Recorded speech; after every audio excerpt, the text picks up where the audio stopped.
On ne peut pas être jugé parti, mais peut-on juger quelqu'un qui prend parti? Alors, à vous de juger.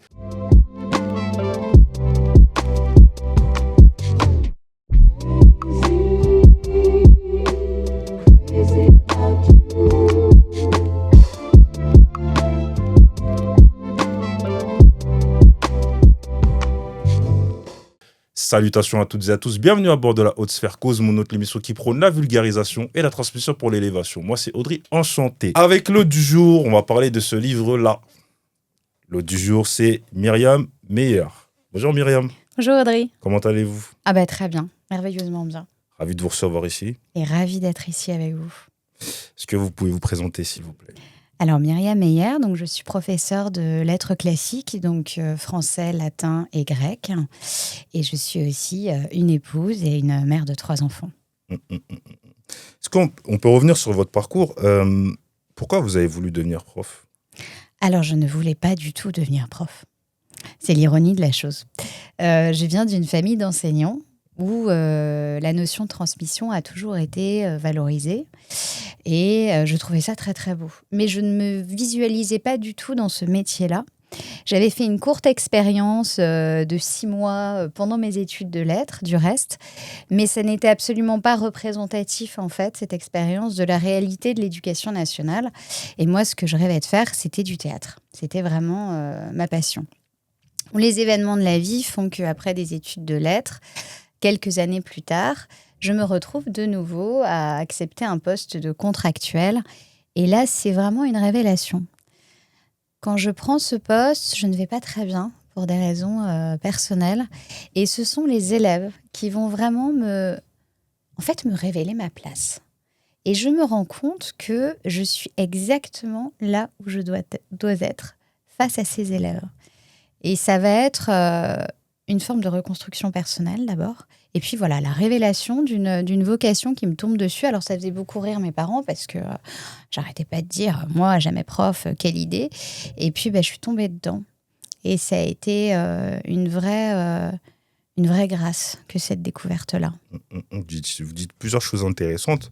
Vous avez dit vos parents, ils sont enseignants et vous ne vouliez pas devenir enseignante. Finalement, vous êtes tombée dedans. Oui. Est-ce qu'on est le produit de son environnement? Oh, bien sûr, je pense que ce serait parfaitement hypocrite de penser qu'on est totalement déraciné. Moi, je viens d'une famille où la notion d'enracinement, de lien est très très forte et où si vous avez eu devant vous des beaux modèles, je pense qu'inconsciemment, on a envie de les reproduire. Moi, j'ai des parents qui m'ont élevée avec l'idée du service et du don de soi. Ça, c'était fondamental. C'est-à-dire qu'ils nous ont toujours dit, vous faites le métier que vous voulez, mais il faut que ça ait du sens et que ce soit utile pour la société. Donc, il ne s'agit pas tant de gagner très bien sa vie, tant mieux si on gagne très bien sa vie. Bon, pas comme prof, ça va de soi, mais derrière, il faut qu'on se rende utile. Voilà, ça, c'était fondamental. Après, je pense que bien sûr, il y a une part de liberté, il y a une émancipation dans tout parcours adulte. À un moment donné, on va prendre des choses qui nous conviennent parfaitement, d'autres avec lesquelles peut-être on va prendre un peu plus de distance, on va nuancer, etc.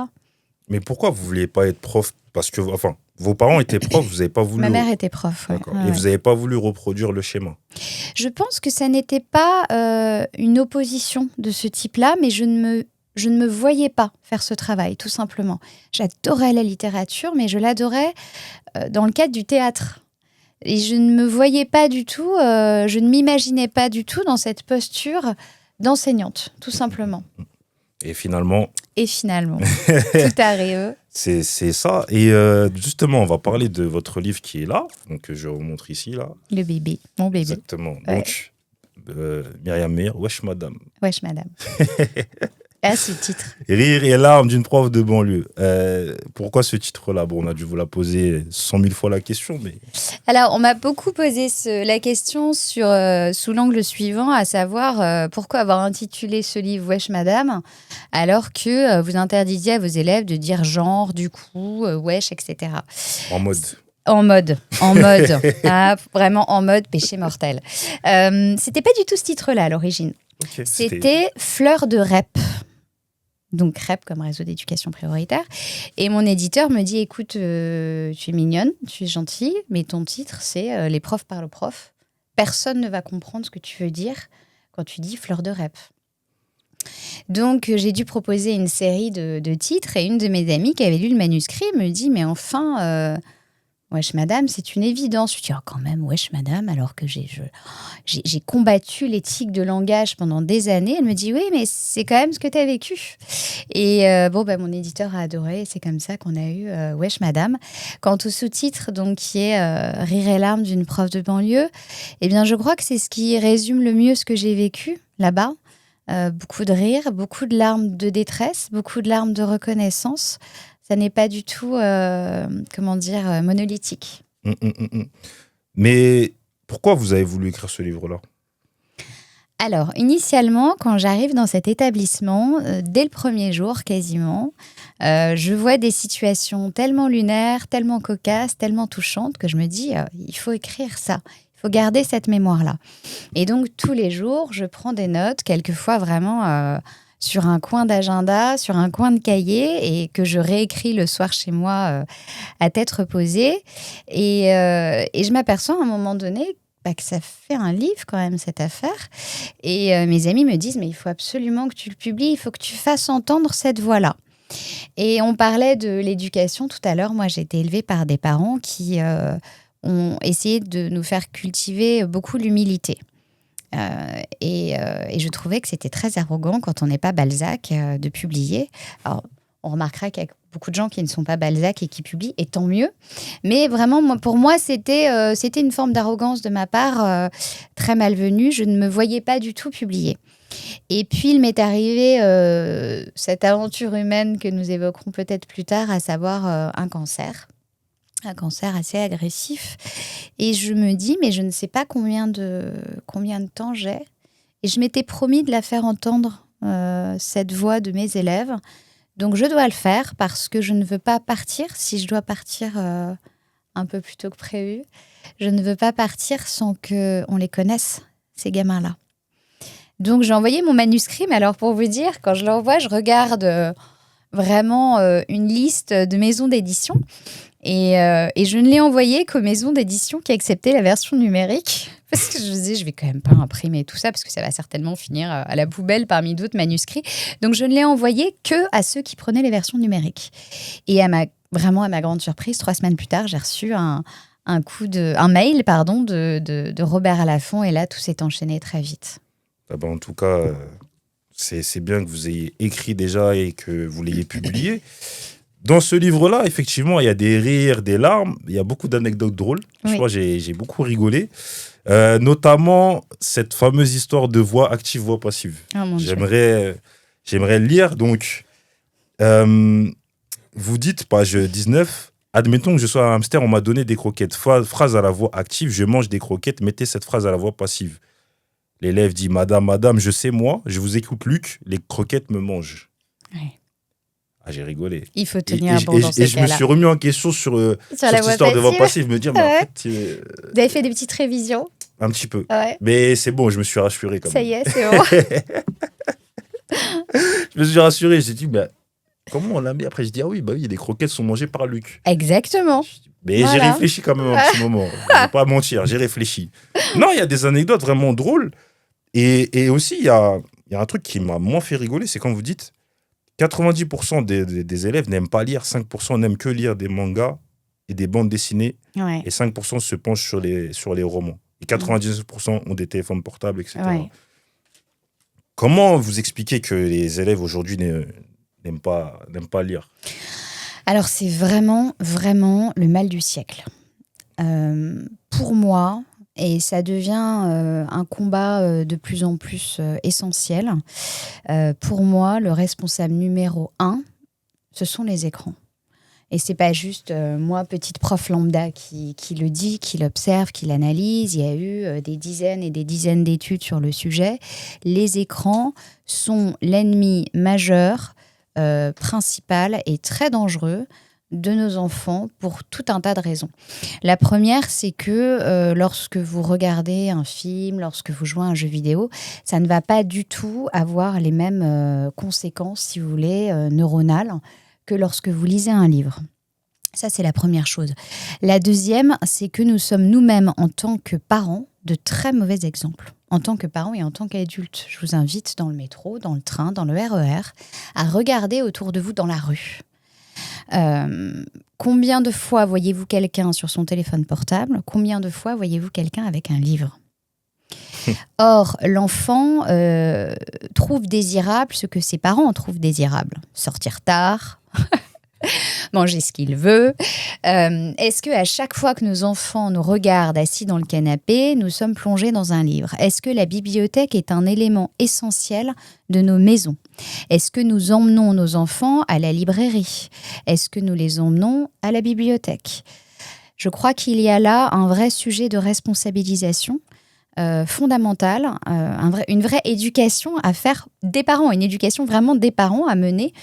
C'est le mal du siècle parce que nous avons des élèves qui, du coup, maîtrisent de moins en moins, ont un bagage, si vous voulez, lexical et donc culturel de plus en plus faible. Une imagination aussi qui se réduit parce que la façon dont les livres vont nourrir notre imagination, la faire grandir, nous donner une liberté intérieure, elle est fondamentale.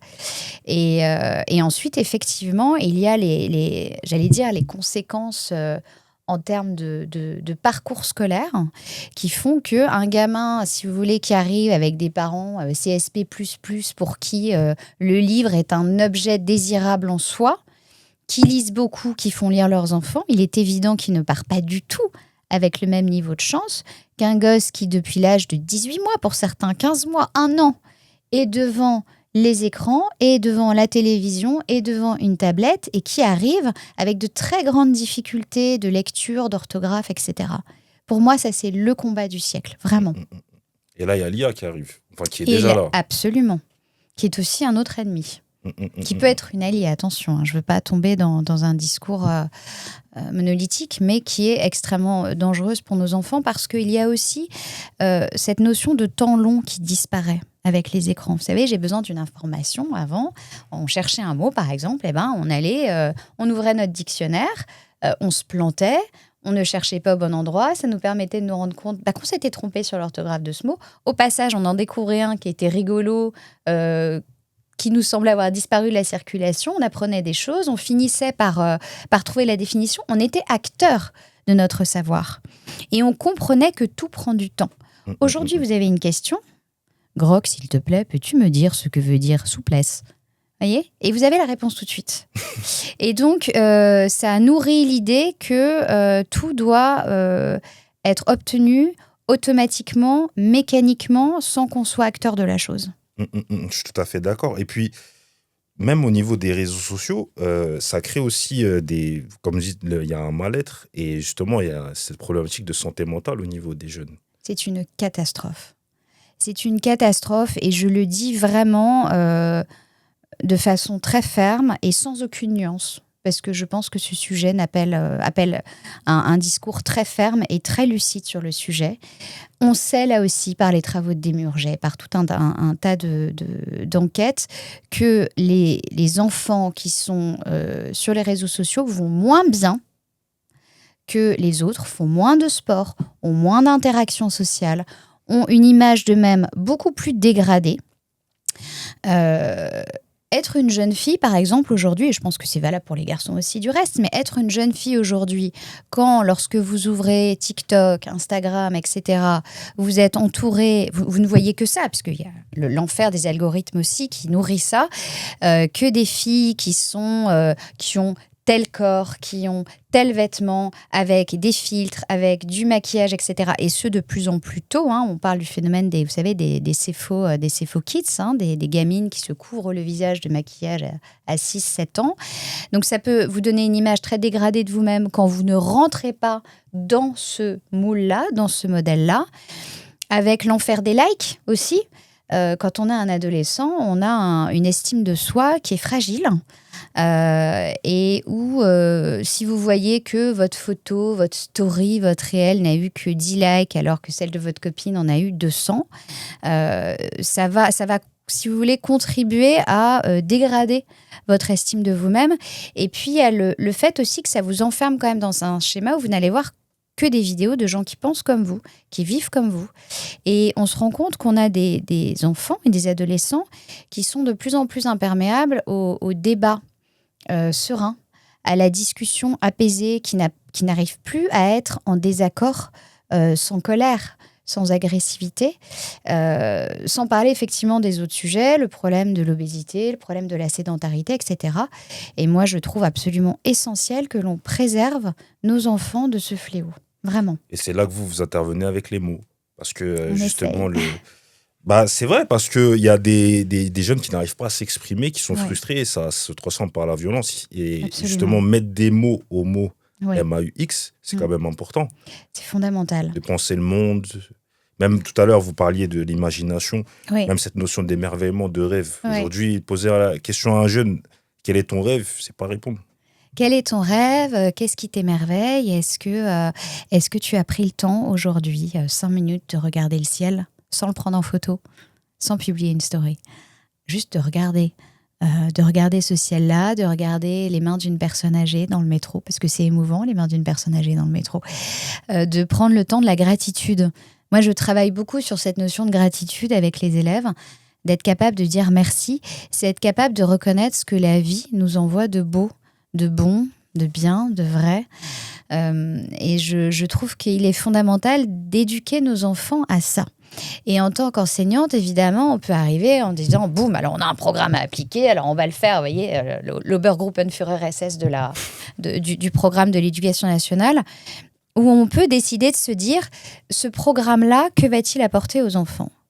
En quoi est-ce que je vais essayer de les faire grandir à travers la littérature, l'orthographe, la grammaire, leur montrer que ça peut être un outil formidable pour eux et que ça va leur permettre justement à un moment donné de formuler de façon précise, de façon riche, de façon nuancée ce dont ils rêvent, ce qui les peine, ce qui les angoisse, ce vers quoi ils tendent, leurs ambitions, etc. Mais pour ça, il ne faut pas être enfermé, effectivement, dans une pauvreté lexicale qui peut être très frustrante. Mais vous savez aussi, le fait de pouvoir progresser en vocabulaire, etc., ça fait peur quand même, parce que les gens, ils ont peur du jugement, les jeunes. Par exemple, Ouais. si demain, ils se transforment avec un autre lexique, je prends un exemple tout simple, au lieu de dire « on », il dit « nous », Mhm. il parle dans son quartier, il dit ça, les gens vont dire ouais, mais qu'est-ce qui se passe dans ta vie? Pourquoi Ouais. tu parles comme ça? Et forcément, il y a une notion de rejet quelque part. Donc, il a peur peut-être de ce changement-là, des fois. Absolument. Alors, il y a un cycle vertueux à créer. Et moi, je me souviens d'élèves qui me disaient, comme je le dis dans le livre, Madame, on ne peut pas parler comme ça fait trop français. Et je leur disais, mais est-ce qu'on peut être trop français? Quel est le problème? Et elles me regardaient, elles me disaient, mais regardez-moi. Je leur disais, bah oui, je vous regarde. Et alors? Je leur disais, Senghor, premier président de la République du Sénégal, académicien, helléniste, latiniste extraordinaire, poète fantastique. Vous croyez qu'il parlait quel genre de français, Senghor? Et là, il y avait toujours un moment où certains élèves, vraiment, il y avait un arrêt sur image. Et je leur dis, mais à quel moment vous pouvez me regarder et me dire, je ne suis pas digne de ce langage-là. C'est le complexe. Je ne suis pas digne de cette culture. Je dis, mais vous plaisantez? Elle vous appartient, elle appartient à tout le monde. Mais je vous en supplie, saisissez-vous-en, prenez-la, parce que c'est un trésor qui est accessible à tous. Simplement, moi, je vous l'attends. Votre liberté, c'est de la saisir. Faudra pas, dans 10 ans, dire « Ah non, on va pas donner ma chance. » En tout cas, moi, j'ai essayé. Voilà. Mais il faut le prendre sans complexe. Et pour ce qui est effectivement des réactions de l'entourage, il faut le dire aux adolescents aussi, leur dire « Mais c'est très dur, parce que quand on grandit à cet âge-là, on a besoin de ressembler aux autres. Hein, il y a un côté très mimétique, très grégaire. Et je crois que c'est fondamental de leur dire, vous avez le droit de vous affirmer, vous avez le droit d'être vous-même. Et si être vous-même passe par le fait d'avoir un langage riche, beau, profond, faites-le. Relevez la tête, faites-le. Mais si on met ça en corrélation justement avec les réseaux sociaux, vous voyez, si demain, le jeune se met à parler avec un très bon français, Oui. Dans les commentaires, ils vont dire, par exemple, s'il a mon teint, ils vont dire, mais pourquoi tu parles comme un blanc? Ouais. C'est ça, il y a aussi C'est tragique. Et c'est très bête, ce qui montre à quel point quand même notre époque peut être stupide. Alors évidemment, c'est un ensemble. Si vous voulez, en éducation, on ne peut pas se dire, je vais essayer d'agir sur tel point déconnecté de tous les autres. C'est pareil pour la société. Vous pouvez dire, on va réformer l'hôpital. Si vous ne faites pas le nécessaire, par exemple, pour la santé mentale, ça ne marchera pas. Il faut que ce soit un ensemble. Évidemment, dans l'idéal, il faut aussi couper ses réseaux sociaux. Cela étant dit, vous savez, je pense que personne n'est à l'abri du jugement extérieur. Moi, j'avais des collègues au moins 2 collègues qui se moquaient de moi en me disant que je parlais un français. Je me souviens, en salle des profs, un jour, j'emploie le terme d'ombrageux. En parlant d'un élève, il a vraiment un caractère ombrageux. Et là, une collègue se tourne vers moi, elle me dit « Mais tu peux pas parler comme tout le monde ?» Donc, vous voyez, personne, en fait, n'est à l'abri de ces jugements. Moi, on pourra me dire que je parle un français de bourgeoise. Très bien, aucun problème. Vas-y, je suis qui je suis. J'aime la langue française dans toute sa richesse, dans toute sa complexité. Et si vous montrez aux élèves que vous n'avez pas peur d'être qui vous êtes, que non, c'est pas ringard la langue française, parce que quelque chose qui dure depuis des siècles, qui se renouvelle, qui nous a donné un Victor Hugo, un Senghor, un Romain Gary, un Saint-Exupéry, un Molière, etc. En quoi c'est ringard ? Quand ça dure, c'est que c'est éternel. Si c'est éternel, si c'est universel, si on le parle dans plein de pays du monde, si ça a été la langue des diplomates pendant des siècles, c'est qu'il y a quelque chose là-dedans d'absolument rare. Je suis d'accord. Et justement, vous avez travaillé en REP, donc réseau d'éducation prioritaire. Ouais. Est-ce que pour vous, travailler en REP, c'est un challenge plus intéressant que travailler dans un collège réputé ? Ah, ça, c'est une vraie, intéressante, passionnante question. Oui et non. Ce ne sont pas les mêmes enjeux. C'est-à-dire que, moi je dis souvent que quand on dit être professeur, ça ne veut pas dire grand-chose. Où es-tu professeur ? Avec quelle classe ? Une professeure des écoles ne fait pas le même travail qu'une professeure de collège, qu'une professeure de lycée. Ensuite, évidemment, l'endroit où vous allez enseigner change les choses aussi. Moi, j'ai adoré cette expérience en réseau d'éducation prioritaire parce que les objectifs étaient délirants. Vous arrivez avec un programme qui est national, des exigences personnelles élevées, et vous vous retrouvez face à des classes très hétérogènes où certains élèves n'ont pas du tout les bases qu'ils devraient avoir. Cela étant dit, honnêtement, ça se généralise. Il faut arrêter de dire les REP. Moi, j'ai vu des collèges de centre-ville où, sincèrement, le niveau n'était pas brillant. Et où, en termes d'éducation et de comportement, il y avait beaucoup de choses à revoir aussi. Donc, il ne faut pas non plus tomber dans cette espèce de logique complètement primaire de dire « Ah non, mais les REP, vraiment, c'est l'horreur ». Et à côté, on a des espèces de collèges extraordinaires, vous voyez, façon cercle des poètes disparus. Non, ça, honnêtement, c'est très minoritaire. Donc moi, ce que j'ai adoré dans cette expérience, c'est qu'elle m'a forcée à me remettre en question en permanence et à faire un travail didactique et pédagogique énorme pour garder les mêmes exigences tout en essayant d'aider le plus possible les élèves qui étaient en difficulté. Lorsque vous êtes dans un établissement réputé ou un établissement où, disons, les bases, le patrimoine, si vous voulez, intellectuel, culturel de base est plus intéressant, eh bien, vous allez travailler tout autant, mais différemment peut-être. Différemment dans le sens où peut-être que la part disciplinaire sera moins importante, où vous aurez moins d'accompagnement, j'allais dire presque psycho-éducatif. C'est différent. Vraiment. Et en même temps, les gosses, sont partout les mêmes. Ils ont tous besoin d'exigence et d'amour. Ah ben... Est-ce qu'ils sont vraiment les mêmes ou les élèves de REP, ils ont peut-être un peu plus besoin d'attention et d'amour ? Est-ce qu'on peut parler de carence affective dans l'éducation par rapport aux gens qui sont en REP ? Alors, je ne pourrais pas répondre à cette question parce que ce ne serait pas précis et honnête. Dans les mêmes classes, je pouvais avoir des élèves qui avaient une structure familiale extrêmement solide, avec des parents très présents, et des élèves qui étaient complètement livrés à eux-mêmes. Mais quand je dis complètement livrés à eux-mêmes, c'est vraiment livrés à eux-mêmes.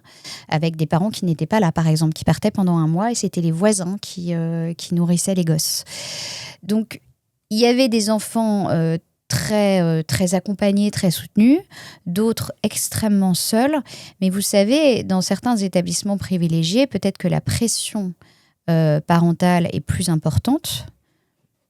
mais ça ne veut pas forcément dire que la qualité de la présence est au rendez-vous. C'est vrai. J'ai été, il y a des années de ça, dans un établissement vraiment huppé de Paris. Et alors, c'était des gamins qui avaient un très bon niveau, mais il y avait une détresse psychologique chez un certain nombre d'entre eux qui était importante parce que les parents pensaient remplacer leur présence par de l'argent. Et ça marche pas, ça marche jamais. Que vous remplaciez votre présence par les réseaux sociaux, par les écrans, par de l'argent, par des voyages, in fine, l'adolescent reste seul. C'est... Parce qu'en fait, je disais ça dans le sens où, vous savez, des fois, il y a des élèves qui ont besoin un peu plus de présence au niveau du professorat. Oui, ça oui. Et surtout, que le professeur le booste. C'est-à-dire que, moi, par exemple, je n'étais pas bon en maths. Moi non plus. Ça n'a pas J'étais changé. pas bon en maths, mais lorsqu'il y avait un prof qui me donnait envie, je me battais pour, essayer de faire les choses. Et c'est dans ce sens-là, je disais, carence affective dans l'éducation, dans le sens où il y a des fois, des élèves, ils sont en rep, on dit que limite c'est des laissés pour compte, voilà, ils sont foutus. Et que vous, en fait, avec votre état d'esprit, votre mentalité, vous venez vous injecter quelque chose, vous leur donnez de l'espoir. En fait. Ah, c'est fondamental. Ils se disent, en fait, c'est comme si je pouvais voler en fait avec ces mots. Oui, c'est dans absolument. ce sens-là en fait. Alors, il est clair que j'ai passé beaucoup plus de temps à encourager, à booster, à motiver, ne serait-ce que parce que certains élèves me disaient, moi ça je l'ai entendu, un élève me dire, mais madame, mon frère il gagne plus que vous en chauffant quoi. Et ça, c'est quelque chose qu'il faut entendre, si vous voulez. Quand vous essayez de leur tendre un idéal de vie et qu'ils vous disent « mais qu'est-ce que ça va me rapporter ?» Là, on rentre dans le dur. Là, on rentre dans une discussion où il va falloir vraiment faire comprendre à l'élève que sa dignité est immense. Et c'est à vous de le lui prouver. Et vous le lui prouvez comment ? En prenant du temps. En étant capable de l'engueuler pendant 10 minutes avec beaucoup d'amour. De lui dire vraiment ça n'est pas possible. Vous méritez tellement mieux que ce comportement. Vous méritez tellement mieux que cet investissement minimal. Et ne pas le lâcher, être tout le temps derrière, lui montrer que le cadre que vous posez, vous ne le posez pas gratuitement. Je veux dire, moi je ne suis pas officier de la Légion étrangère, c'est pas mon travail. Mais de poser ce cadre-là pour lui dire, mais vous méritez cette limite. Parce que dans ce cadre que je pose, on a un champ des possibles qu'on va pouvoir travailler ensemble. Et le plus difficile, ce ne sont pas les élèves qui l'acceptent et qui mettent beaucoup de temps à aller au bout de leur objectif. Le plus difficile, ce sont les élèves qui ne réagissent pas à ça. J'ai eu 3-4 cas d'élèves que je porte encore dans mon cœur, qui vraiment étaient arrivés à un stade j'allais dire, d'extinction d'eux-mêmes, tel que avec la meilleure volonté du monde, ça marchait pas.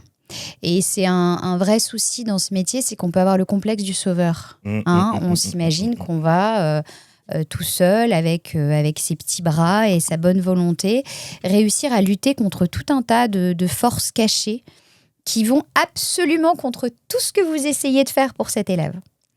Les parents, la société, l'environnement immédiat, les blessures de cet enfant, et on ne peut pas tout faire. D'abord, les journées sont quand même limitées.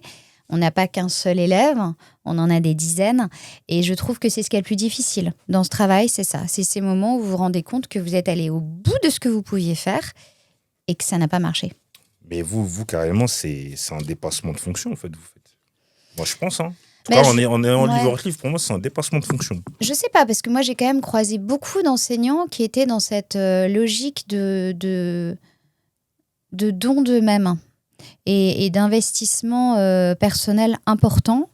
Et évidemment, il y en a d'autres pour qui ça n'est pas le cas. Cela étant dit, dans l'absolu, rappelons quand même que le métier, c'est d'abord un métier de transmission. Exactement. C'est vrai qu'aujourd'hui, on nous demande la part, si vous voulez, de la part psy de notre métier, la part d'assistante sociale, la part flic de notre métier prend de plus en plus de place au détriment, et je le déplore, de la transmission de nos disciplines individuelles.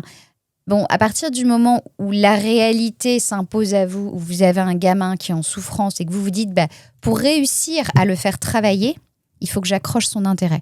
Pour réussir à le faire travailler, il faut que je lui fasse comprendre qu'il en est capable et que c'est un outil d'émancipation future pour lui. Donc effectivement, peut-être qu'on va passer plus de temps à créer ce déclic, mais pour moi, il est nécessaire. Donc là, pour vous, les outils, c'est le temps, c'est le fait que l'élève adhère à votre discours, y croit, Oui, et de la fermeté aussi, on en parlait un peu tout à l'heure. absolument. Et de la bienveillance aussi. Oui, les deux, l'une ne va pas sans l'autre. Si vous êtes dans une forme comment dire, de bienveillance totale, un peu démagogique, vous n'arriverez à rien. Si vous n'êtes que dans l'autorité, vous n'arriverez à rien non plus. Pourquoi est-ce qu'on pose un cadre à un enfant, un adolescent ? Pourquoi est-ce qu'on lui met une limite ? Pourquoi est-ce qu'on lui dit non ?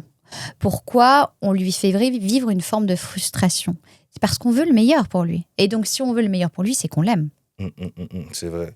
Et j'ai une question même par rapport à le fait que vous êtes professeur de français. Oui. Petite interrogation. Vous voyez tout ce qui est rédaction, sujet d'invention, parce que c'est un truc qui m'a un peu travaillé. Oui. Moi, je trouvais à l'époque qu'on valorisait pas assez l'imagination, qu'on valorisait plus le cadre. Vous voyez ? Oui, je vois. Est-ce que vous trouvez ça, entre guillemets, normal ? Alors, je pense que ça, c'est votre expérience à vous, parce que d'un professeur à un autre, c'est très différent. Je le vois bien, quand même, ça fait plus de 13 ans que j'enseigne. Donc, des collègues de français, j'en ai croisé un paquet dans toutes les classes de collège, de la 6e à la 3e. Les méthodes de rédaction ou d'expression écrite sont très différentes de l'un à l'autre. Là, par exemple, je vais vous donner un exemple. J'espère que le podcast ne va pas sortir tout de suite et que mes élèves de 6e ne vont pas l'écouter, parce qu'il y a le sujet de la prochaine rédaction. On travaille, je vais vous donner un exemple. On travaille sur la tour de Babel, qui est un récit passionnant sur la naissance du langage. Comment se fait-il que nous parlions tous des langues différentes ? C'est un très beau texte qui permet d'ouvrir des belles discussions avec les élèves. Et donc, prochain sujet d'invention, je leur demande d'inventer un échange entre deux personnes qui s'opposent parce qu'elles ne se comprennent pas. Très bon sujet. Voilà, il y a des choses à dire. Et donc, moi, je pose un cadre. D'abord, ils doivent suivre le sujet quand même. Donc, évidemment, s'ils me parlent j'en sais rien, moi, de la naissance des enfants de Babar, on va avoir un souci parce que c'est pas le sujet. Donc, ils doivent suivre le sujet. Et après, quelques recommandations de nature morphologique et grammaticale. Donc, n'oubliez pas qu'une phrase commence par une majuscule, se termine par un signe de ponctuation fort. Faites attention aux accords sujet, verbe, adjectif, Vous nom. me remettez en 6e, là. J'ai tellement entendu ces phrases. Mais ça, c'est normal parce qu'on travaille sur la langue. Après, s'il décide de faire communiquer un mari avec sa femme et que pour l'autre, c'est son aïeul décédé avec lui-même, il n'y a aucun problème. Au contraire, si vous voulez, on ne peut pas transmettre la littérature en partant du principe que ça va être morne, ennuyeux et froid.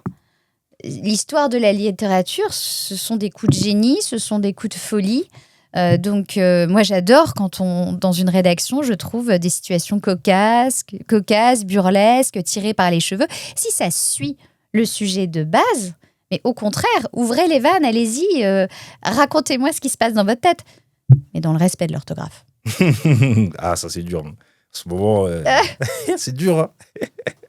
Même pour les adultes, d'ailleurs. Mais il faut continuer. C'est un constant apprentissage. Même moi, régulièrement, surtout, vous savez, à force de corriger des copies, vous avez plein de fautes d'orthographe. De temps en temps, et je sais que tous les profs qui m'écouteront se reconnaîtront, on se dit, mais attends, mais comment ça s'écrit déjà ce mot ? Parce qu'à force, en fait, de voir des mots mal orthographiés, de temps en temps, vous avez un gros moment de solitude. Disant, je vais quand même pas regarder dans le dictionnaire. Si, il faut regarder dans le dictionnaire. Et ça nous arrive souvent. Ah ouais, non, mais c'est vrai que même pour les adultes, c'est compliqué. Mais il y a aussi, on parlait d'humour tout à l'heure. Comment vous faites pour rester sérieuse et concentrée lorsque vous avez des perles pareilles ? Parce que là, je tombe sur une page 24. Là, vous dites, et vous, comment avez-vous préparé votre dictée, Joseph ? Il répond, j'y suis allé au talent, madame. Et vous avez eu combien ? 2,5, madame. Ah, Joseph, vous savez, il y a des élèves comme ça, vous les oubliez pas. Joseph, c'était vraiment... le génie comique, il fallait tenir un niveau de malice, mais vraiment dans le regard, dans la voix, et il m'avait, dès le début, Il a compris comment je fonctionnais, j'ai compris comment il fonctionnait. C'était un pas de deux, un peu quasiment, en danse. Alors, c'est très dur. Il faut garder, surtout, moi, je suis très bon public et j'ai grandi avec un papa qui a beaucoup d'humour, y compris dans des moments très difficiles. Et donc, vous apprenez à vous composer un masque, hein. Et puis, il y a des moments, le masque se fissure. Alors, c'est très dur parce que pendant 2 minutes, les élèves, moi, ça m'est arrivé de pleurer de rire en cours, hein. Je ne suis pas la seule, j'ai plein de collègues à qui ça arrive parce que vous vivez un moment humainement tellement drôle que non, vous ne pouvez pas rester de marbre. Mais je vais vous dire, je pense que du coup, ça a d'autant plus de poids quand vous faites votre voix de caporal-chef pour leur dire de se taire et de se mettre au travail parce qu'ils savent que vous êtes capable aussi d'éclater de rire parce que trop, c'est trop. Voilà. Et c'est important. Mais tout à l'heure, justement, vous parliez d'orthographe, je vais revenir là-dessus. Est-ce que ça vous arrive des fois des élèves qui vous disent ah, c'est pas grave par rapport à la faute, c'est rien, j'ai une bonne note, mais on s'en fout de l'orthographe. Ça vous est arrivé? Ah, mais tout le temps, mais bien sûr, madame, c'est pas grave. Je leur dis, bien sûr, c'est pas mortel. Jusqu'à preuve du contraire, personne n'est jamais mort d'avoir mal accordé le participe passé. Ça n'est pas, le terme de grave ne convient pas. Je leur dis, mais attendez, vous voulez vous contenter du minimum vital? C'est ça le genre d'individu que vous voulez être? Et là, en général, quand vous leur dites ça, ils disent, oh, madame, non, bah alors. Voilà. Je dis, si un jour vous voulez vous marier, vous allez prendre n'importe qui? Vous n'avez pas regardé les détails? Oh ben non, c'est pareil pour la langue française. Parce qu'il y a aussi, justement, là on parlait d'humour, il y a aussi justement ce genre d'élèves qui, comme Amine par exemple, qui étaient des causes entre guillemets perdues et qui sont révélés être finalement des gens qui avaient un potentiel mais qui ne le savaient pas finalement. Amine, ouais, formidable Amine. Et, il m'a beaucoup touché. Qui était la terreur du collège et finalement est devenu... il était dur, hein. Est devenu apprenti mécanicien. Absolument. Et qui a des rêves d'acheter une maison. Ouais. Et elle vous dit, je n'aurais pas misé un copec sur lui. La première fois que je l'ai vu, nous nous étions résignés à l'idée que ses efforts ne seraient pas assez profonds pour le faire échapper à la contagion des mauvais exemples qui l'entouraient et dont son caractère influençable risquait de partir. Et pourtant. Ouais, et pourtant. Belle surprise. Et pourtant, belle surprise. Et c'est ça qui est absolument extraordinaire dans ce métier, c'est que vous avez tout le temps des surprises. D'abord, les adolescents sont surprenants, hein, de manière générale. Donc, c'est un très beau spectacle que de les voir grandir et devenir ensuite des jeunes gens. La semaine dernière, j'étais à la pièce de théâtre d'un de mes anciens élèves. Donc, c'est toujours très beau de voir ça. Et puis, c'est vrai que vous avez des élèves où vous dites bon cursus, bon potentiel. Et puis, bon, en fait, ils vont se contenter du minimum vital. Et puis, d'autres qui partent vraiment avec un bagage, mais lourd, très, très lourd, hein, qui ont l'air parfaitement imperméable à tout ce que vous leur dites pendant 1 mois, 2 mois, 3 mois, 6 mois, 1 an. Et tout d'un coup, à un moment donné, il y a un déclic. Et ça, c'est fantastique. Et ça, c'est fantastique parce que vous vous dites, là, ça y est. Il ou elle est décidé à saisir sa chance. Moi, j'attendais juste qu'il le fasse, qu'il ou elle le fasse, et ça y est. Donc, on va pouvoir bosser. Et est-ce que, parce qu'il y a des professeurs qui sont que professeurs dans le sens où ils se cantonnent à devoir, évaluation, et qui des fois des élèves ont des mauvaises notes et on dit qu'ils sont pas forcément intelligents alors qu'en fait il y a un contexte qui est derrière. Est-ce que vous trouvez que il faut prendre en compte quand même les difficultés de la vie des élèves finalement des fois, parce que vous en parlez aussi dans votre livre justement par rapport à certains élèves et des fois il y a des professeurs qui ne réalisent pas finalement qu'il y a des difficultés réelles. Contextes familiaux compliqués. Des fois, la personne n'a pas forcément sa chambre pour faire ses devoirs. Bien sûr. Mais vous prenez en compte.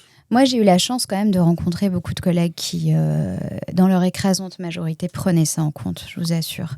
Je trouve qu'il y a beaucoup de dénigrement autour de l'enseignement aujourd'hui et des enseignants de manière générale. Alors, moi, je ne suis pas corporatiste, je ne vais pas vous dire nous sommes un corps constitué de 100% de gens humains et compétents, ce serait absurde. Hein, on a tous un plombier malhonnête, un psy qui n'en a rien à faire, un médecin brutal. Donc, ce serait parfaitement absurde de dire que tous les professeurs sont des génies dans leur discipline et dans leur humanité. Cela étant dit, je pense qu'il y a, et ça je l'observe pour le coup, un désengagement de certains enseignants parce que c'est trop lourd. C'est devenu trop lourd, vous savez, pour beaucoup d'entre nous. Quand vous arrivez dans une classe où vous avez de plus en plus d'élèves à besoins particuliers, vous n'avez pas les outils, vous n'avez pas été formé pour ça. il y a une violence en plus qui est de plus en plus présente, où des élèves ne vous respectent pas. C'est dur aussi, hein, vous faites ce métier quand même pour transmettre et vous êtes face à des gosses qui vont se moquer de vous, qui vont être insultants, etc. Eh bien, vous savez, ça pourrait grignoter jusqu'à l'anéantissement total, n'importe quelle belle motivation. Alors qu'il y ait des enseignants qui peuvent passer complètement à côté des difficultés d'un élève, bien sûr que ça existe, moi-même je l'ai vécu dans ma vie personnelle, dans mon parcours, on va dire, d'étudiante, de tomber sur des profs qui étaient loin d'être des pédagogues, et c'est malheureux, mais je crois que tant qu'on ne se sera pas penché sur le recrutement des enseignants, sur les conditions de recrutement et sur leurs conditions de travail aujourd'hui qui font que ils se désengagent pour un certain nombre d'entre eux, on ne pourra pas résoudre le problème. Dans votre livre aussi, vous parlez de votre principale et principale adjointe. Vous leur rendez quelque part hommage, qui sont un peu... En fait, c'est un peu le cliché, mais on se rend compte que la personne est vraiment humaine et elle vous a accueilli, elle vous a bien accueilli et elle vous a observé, elle vous a accompagné. J'ai trouvé ça bien, en fait, Ouais. parce qu'il y a les anecdotes, effectivement, mais après, il y a des hommages qui sont rendus. Ouais. Et je trouve que, voilà, le fait d'avoir le même état d'esprit, quelque part, ça aide. Ah, ça change tout. Moi, j'ai eu beaucoup de chance. Je dis souvent que je n'aurais pas vécu cette expérience-là de la même façon et peut-être même que ce livre n'aurait jamais existé s'il n'y avait pas eu Madame et Monsieur Chef, comme je les appelle. Au début, ça a été compliqué avec elle. Hein. On est toujours en lien, c'est devenu une amie parce qu'elle avait un certain caractère et que je pense que quand elle m'a vue arriver, elle s'est dit qu'est-ce que c'est que cette petite jeune, parce que j'ai un aspect plutôt juvénile, mais alors à l'époque, j'avais un aspect encore plus juvénile. Et elle a dû se dire, mais elle va se faire bouffer toute crue, la gosse. Et comme en plus, j'ai un petit côté Pierre Richard, mais on reviendra là-dessus, c'est-à-dire que si quelque chose de foireux doit arriver, c'est pour moi. Vraiment. Et il se trouve que la première année, j'ai enchaîné des soucis de santé complètement burlesques. Donc, elle a dû dire, mais elle le fait exprès. Et en fait, elle m'a vu travailler et la confiance s'est construite comme ça.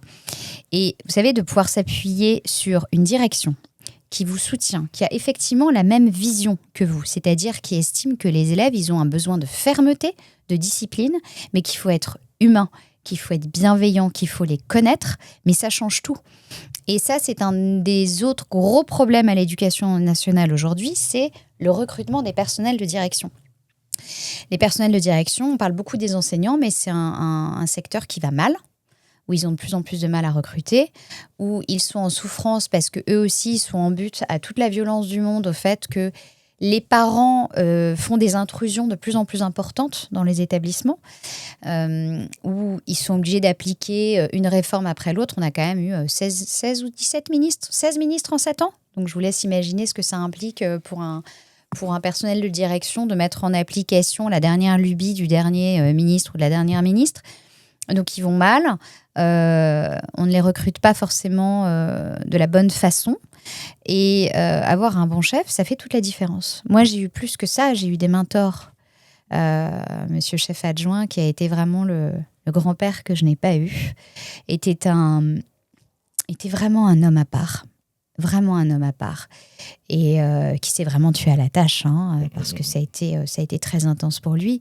Et à chaque fois que je revois sa compagne, qui est une femme extraordinaire qui travaille aussi à l'Éducation nationale, je lui dis à quel point il a modelé ma vision de l'enseignement et à quel point il a été là dans des moments difficiles pour me dire ne baissez pas les bras. Ou au contraire, écoutez, là, baissez les bras pendant une semaine, quoi. Lâcher prise. Essayez quand même de laisser l'émotionnel, l'affectif de côté, sinon vous n'allez plus réussir à travailler. Il avait cette sagesse, cette expérience, ce recul qui était vraiment essentiel pour moi. Et justement, je vais revenir un petit peu sur les élèves. Moi, il y a un passage en tout cas qui m'a marqué. J'ai beaucoup été touché par ça. C'est Satya, qui arrive d'Inde et vous parlez de quelqu'un qui se tue à la tâche. Ah ouais, elle, c'était ça. Pour le français, qui voulait tout savoir. Et qui, à un moment donné, à un 7, elle dit Madame, je comprends pas, j'ai 7 moyenne de français, mais vous avez écrit que vous me félicitiez. C'est une erreur de l'ordinateur. Et là, vous répondez pas du tout, je vous félicite en effet, parce que vous êtes exemplaire, Satya. Ce 7 est en or. C'est un 7 de courage incroyable, de volonté, d'estime de vous-même. C'est un 7 qui ne peut évoluer qu'en 17, qui évolue en 17, pardon, Parce que rien ne va résister à vos magnifiques efforts. La petite a les yeux pleins de larmes. Elle se court pour dire merci. En un émouvant petit salut de confusion et de joie mêlée. Et elle se bat. Et à un moment donné, elle se retrouve à lire du Maupassant, du Dino Buzzati, du Victor Hugo. Et elle finit avec 16 de moyenne. Ouais. C'est une belle histoire. Une gosse incroyable. Et vous savez, il y en a. Et moi, je crois à la contagion des bons exemples. Et je crois qu'il faut mettre ces exemples-là en avant parce que c'est plein d'espérance et quand on en a besoin, c'est plein de courage. Et vous savez, il y a beaucoup d'héroïsme silencieux. C'est vrai. Et c'est déjà difficile pour un adulte de dépasser certaines blessures, certaines épreuves. Et ce petit bout de jeune fille ne lâchait rien. Mais elle ne lâchait rien et il fallait voir le temps qu'elle passait, la façon dont elle s'est acharnée pour remporter de hautes luttes, vraiment. Chaque bonne note, chaque nouveau savoir, chaque nouvelle notion. Moi, c'est des exemples qui m'émeuvent beaucoup et qui étaient un moteur quand vous avez envie de baisser les bras, parce que ça arrive, honnêtement, c'est un travail qui est tellement intense et qui peut être tellement difficile quelquefois que vous vous dites, mais il y a Satya. Mais il y a Omar, mais il y a Joseph, mais il y a Levana. Et ces gosses-là, ils ont besoin de nous. Parce que vous dites, les vacances approchent, elle m'attend à nouveau à la porte de la classe, elle voudrait savoir quel travail supplémentaire elle pourrait effectuer. Je lui donne quelques conseils, mais j'insiste sur le fait qu'elle doit absolument se reposer. Elle porte une charge d'une odeur que l'on ne soupçonne pas, avec une discrétion, une force inouïe. Elle éclate en petits sanglots lourds qui la font trembler des pieds à la tête. Elle ne pensait pas qu'en France, un professeur pouvait aussi faire ça, essayer de consoler. Elle finit par s'apaiser, je lui demande de lever un peu le pied, elle reste juste son sac, me lance un sourire amusé, ce n'est pas possible, madame. Vous savez ce que dit maman, depuis qu'on est ici, tu dois travailler 5-6 heures par jour, tous les jours. Oui, il avait fallu expliquer à la maman que c'était absolument magnifique, que c'était très beau ce qu'il y avait derrière ces préconisations qu'elle donnait à sa fille. Parce que la valeur du travail, je sais que ça fait sourire peut-être beaucoup de gens, mais c'est pas grave. On trouve ça parfaitement normal qu'un athlète bosse pendant des heures. On trouve ça normal qu'un musicien bosse pendant des heures. Dès qu'il s'agit de l'école, on a l'impression que non, tout doit tomber du ciel, tout cuit dans la bouche. Non, on n'obtient rien sans rien. Donc je trouve que c'était très beau, mais j'ai dû quand même expliquer à la maman que sa fille, elle était déjà une très grande travailleuse et que l'équilibre de vie, c'est important aussi, que d'aller se promener dans la nature, aller marcher avec ses amis, regarder un bon film, lire un bon livre, c'était essentiel aussi. Et lui dire vraiment, ne vous inquiétez pas pour votre fille, quoi. Vous avez planté une très bonne graine et je ne sais pas ce qu'elle est devenue, Satya, mais je ne me fais absolument aucune inquiétude. Je pense que ça va, franchement, avec ce qu'elle a produit comme effort. Ouais. Mais à un moment donné, j'ai lu que vous aviez craqué. Il y a un élève qui vous a fait craquer, et parce que lui, je crois que psychiatriquement, il était problématique. Ouais, c'était très dur. C'était très dur parce que, en fait, les gens ne réalisent pas forcément à quel point une classe a une alchimie particulière. Moi, j'ai eu une classe, la pire classe. On s'en souvient tous avec les collègues. 3e, 6. Une classe d'une passivité. Vous savez, j'avais l'impression d'être vraiment en rayon surgelé, quoi. Il y avait le même niveau de réactivité et puis un peu hostile. C'était de toute ma carrière, j'avais jamais vécu ça et mes collègues aussi. Et puis, vous avez des classes qui sont formidables et vous avez dedans un gamin qui pourrit, mais tout. Qui insultait ses camarades, qui évidemment traitait les mamans d'eux, parce que c'est toujours les mamans, vous remarquerez, c'est jamais ton père, non, c'est toujours les mamans qui prennent, et qui me retournait cette classe de gamins patients, gentils, mais qui à un moment donné, vous avez 13, 14, 15 ans, c'est quand même difficilement supportable de rester comme ça, comme une espèce de moine bouddhiste, pendant que vous avez votre voisin qui insulte toute votre famille. Et c'était un gosse qui, avec moi, se tenait bien. Mais avec les autres, était absolument odieux. Alors, il a eu un conseil de discipline qui était lunaire, que je raconte d'ailleurs dans le livre. Une famille qui était honnêtement à l'Ouest. Enfin, ils ne se rendaient pas compte du tout du niveau de gravité en fait de la situation. Et c'était un élève qui ne pouvait pas rester dans le cursus classique. Ça, c'est quand même une problématique. L'inclusion, c'est sublime, c'est magnifique, mais encore faut-il donner les moyens humains, les moyens financiers, les moyens intellectuels. Moi, on m'a jamais formé, par exemple, pour accompagner des élèves autistes, et j'en ai eu beaucoup. Donc, vous vous formez un peu, j'allais dire, sur le tas. Vous passez des coups de fil à des copines qui ont un enfant autiste. Vous appelez votre psy en lui disant « Mais dis donc, est-ce que tu connaîtrais pas quelqu'un qui pourrait m'expliquer comment mieux aider tel élève qui a telle difficulté, etc. » Vous n'êtes pas formé, vous n'êtes pas accompagné. Et par ailleurs, être psychiatre, c'est un métier. C'est pas la même chose que d'être professeur. Et là, vous vous dites qu'est-ce que j'aurais pu faire de plus ? Et si en plus, vous avez reçu effectivement une éducation où on vous dit il faut toujours faire plus, il faut toujours essayer de donner le meilleur de soi-même, vous avez le sentiment que vous n'avez jamais vraiment réussi à donner le meilleur de vous-même. Il y a toujours peut-être un mini pourcentage quelque part perdu, caché, que vous n'avez pas exploité. Et ça, c'est très pernicieux pour le bien-être mental de l'enseignant. Tout est dit. Vos rapports avec les parents, vous en parlez dans votre livre. Ouais. On peut revenir. Ah bah bien sûr. Vous avez dit, vous avez employé le terme de admonestation. J'ai bien aimé ce terme. Ouais, vous savez, cette scène où c'est les speed dates où vous recevez les parents une fois par trimestre. C'était le rendez-vous qui faisait peur, ça, le rendez-vous à la Ah réunion bah, parents-prof. il y en a qui n'ont pas peur du tout. Franchement, il y en a qui sont très à l'aise. Et puis, effectivement, vous avez toujours l'élève qui a fait n'importe quoi pendant 2 mois. Et puis, la semaine qui précède, vous savez, la semaine qui précède, on a Lucifer qui se transforme en Joséphine Ange Gardien, quoi. C'est vraiment, tout d'un coup, il est hyper sage, il lève la main. Vous avez vu, madame, j'ai participé. Vous avez vu, madame, j'ai fait mon exercice. Bah oui, c'est bien. Oui, depuis 10 minutes, c'est bien. Aucun rapport avec le fait que je vois votre maman demain, Ousmane ? Oh non, aucun rapport. Donc il y a toujours ce petit... voilà. Alors, il y a de tout. Là aussi, j'ai des figures absolument extraordinaires. Madame S, dont j'ai eu les 4 garçons qui étaient tous des modèles, comme je dis, de courtoisie, de gentillesse. Alors, Madame S qui tenait toute la famille à la baguette. Je peux vous dire que ça marchait droit. Avec qui ça durait des heures parce qu'on papotait, parce que voilà, vous avez les parents qui sont investis, les parents qui sont inquiets, les parents qui font, alors ça c'est la grande spécialité, des grandes démonstrations de force, vous savez, une fois par trimestre, où tu vas voir ce que tu vas voir, toi, tu vas aller vivre chez ton oncle.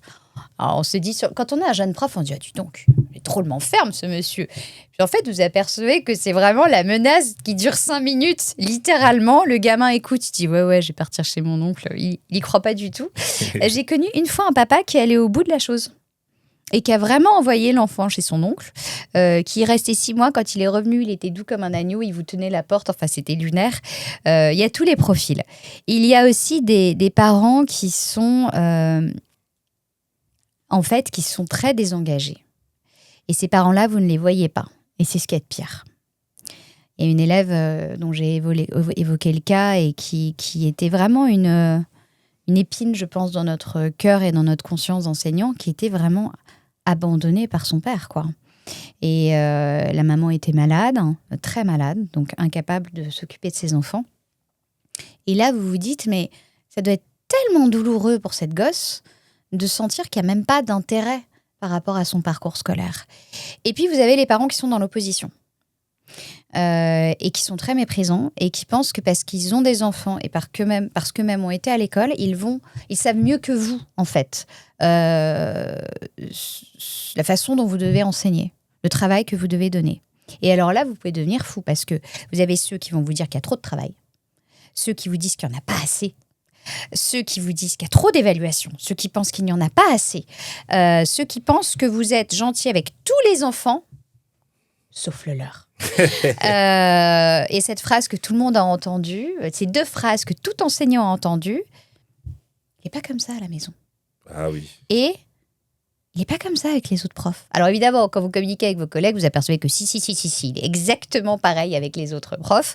Donc faut garder du recul et c'est difficile parce que vous savez, dans une salle de classe, votre public, ce sont les élèves. Le chapitre d'après, vous parlez justement de décès. Vous parlez d'un cas de Quentin. 14 ans, qui s'est donné la mort malheureusement. Est-ce que ça aussi, ça a un rapport aussi justement avec les histoires de santé mentale, ce dont on parlait tout à l'heure, le mal-être? Est-ce que des fois les élèves viennent se confier à vous? Alors, vous avez des élèves qui viennent se confier à vous.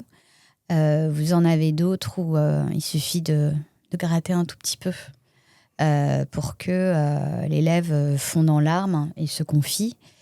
J'allais dire que ce sont les cas les moins inquiétants puisqu'il y a une communication. Mm.